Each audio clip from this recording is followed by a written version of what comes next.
Now we're back with our political editor, Peter Barnes. So, Starmer is going around saying that he's basically won the whole country. Turning point is the key phrase. Yeah, and also impressive. They won Westminster, Wandsworth, but they lost Hull to the Lib Dems. What's going on?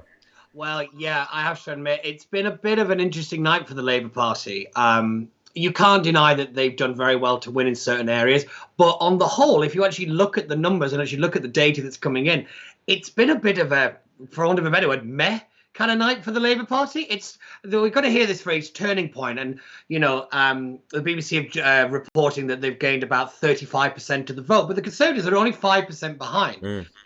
It's not exactly this grandiose victory, but they're going to do everything they can to play this up. This is one of the reasons I really hate the day after any kind of election, is because everyone is spinning for their lives. It's like the entire political system is in a washing machine and we're on the spin cycle. But yeah.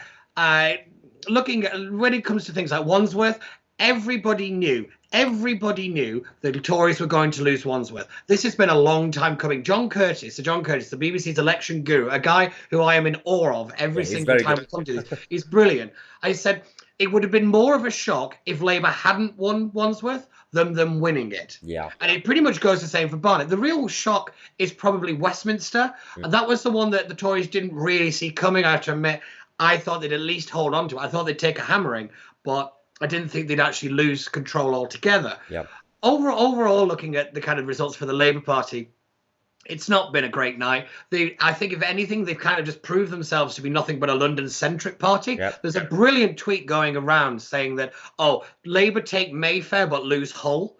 I just think that kind of just sums this up absolutely perfectly. Yeah. Where the Labour Party are, and the fact that they've not really made that big of an inroad into the red wall. Don't get me wrong, they're doing better. But if we take when these results last were, which was 2018, when Labour had control of the red wall in election terms, not necessarily culturally, but they're about where they were then. They're not really gaining anything. They've not really popped, as it were. These have just been a little bit of a fizzle, and I have to admit, I wasn't really impressed. The Lib Dems have done quite well, I will say. They've taken out some of the bad state of affairs when the Lib Dems. Yeah, it is. It is. But the thing with the Lib Dems is always what they call the scalability of it. So they'll do really well now, but how is that going to translate into the general election? Now, when that issue for the Labour Party, I want everybody to be very careful. Anybody who says, if this was a general election, I want you to ignore that person. Yeah.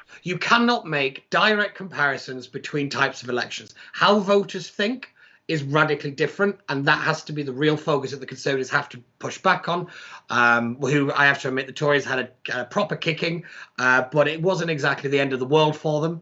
The most extreme estimation was 800 seats. And then the more conservative one, ironically, was about 500 seats. It's going to be a little bit less than that, about 300. But overall, when it comes to turning point for the Labour Party, it's an awful lot of spin. Yeah, absolutely spot on. The comparison between national elections and actual local elections and the so-called turning point. Thank you so much, Peter Barnes, our political editor.